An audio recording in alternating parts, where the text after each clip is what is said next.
Hello, everyone. Associated Press, you've been so great covering the events in Ukraine. Why is this news? This has been known for months. Why is this news? We already know this is happening.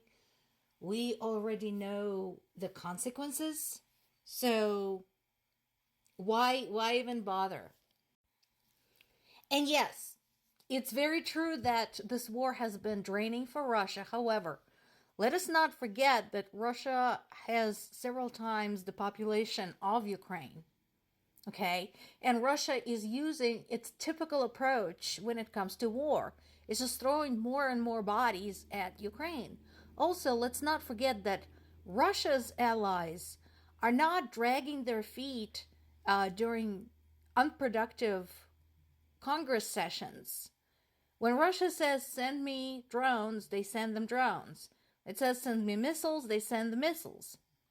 So, yes, Russia is suffering some serious impacts, as was demonstrated with the sheer number of people they've lost at the Battle of Avdiivka, but they got more where that came from. Which is why, again, we keep going back to the question of consistency for Ukraine. This is from The Guardian, but there are other sources covering this. So, EU has approved another packet of sanctions against Russia and specifically against the staff in the prison where Alexei Navalny was held. To what end? What would that do specifically? We know that Russians don't really care about the sanctions. They keep claiming that if they have to starve for Putin, they will. And I seriously doubt that the staff of that penal colony beyond the polar circle are going to be traveling to Europe anytime soon. So this is a completely empty gesture. It's not going to do anything. As is this. I found this very amusing. So Lindsey Graham has been put on the list of people very out of favor with Russia. Another empty gesture, considering he doesn't have any assets in Russia, to anyone's knowledge. But what I find ironic about this is that he spent so much time flip-flopping on Trump, and then so much time during certain periods of time kissing Trump's ass, and here it is now in the doghouse with Trump's BFF. That's what it gets you. Sorry, guys. Another Putin's poodle. But this is actually serious. So, Lukashenko, the head of Belarus, who has been an ally of Russia through this whole thing, which makes it very dangerous because they have opened their doors for Russia to place their troops, their weapons, etc. And again, look at the map. Look how many countries, are within shot, literally, if you put stuff in Belarus, especially right along the western border. So now he's claiming that there's some radical elements in the country and people should be protected. So he is claiming the need to organize armed patrols in Belarusian cities. I have a feeling that there's going to be very few rules for these armed patrols, that they could point at anybody to say, hey, that dude over there looks dangerous, and shoot first, ask questions later. So this is actually a very dangerous development for people of Belarus, whether they realize it or not. And again, I'm kind of hoping that the world's intelligence agencies are watching Belarus very closely, considering its relationship with Russia and its location.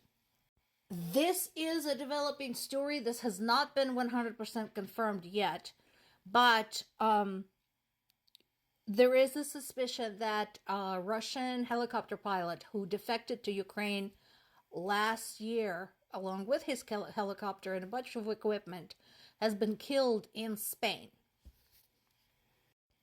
The body was found last week near the port city of Alicante. And it looks like the man has been shot at least half a dozen times and then run over by a car.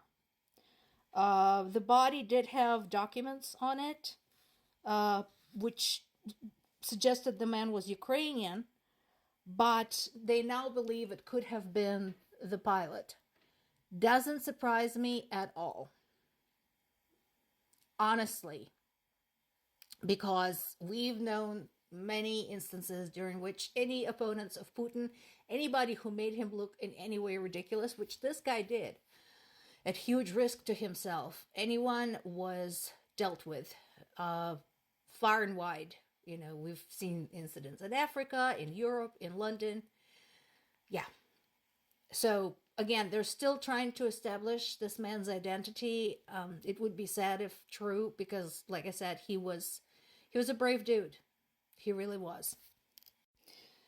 This summary is a reminder of what is happening in Ukraine on a daily basis. You could open pretty much any Ukrainian source, and I cited in the past Censor, Kiev Independent, or just, you know, every major city in Ukraine has its own website. So you can pop any one of them and you will get a full list of attacks. In this particular case, there's been another wave of attacks spread among multiple regions. There have been wounded. There's ongoing activity in the Donetsk-Luhansk region after the fall of Avdiivka.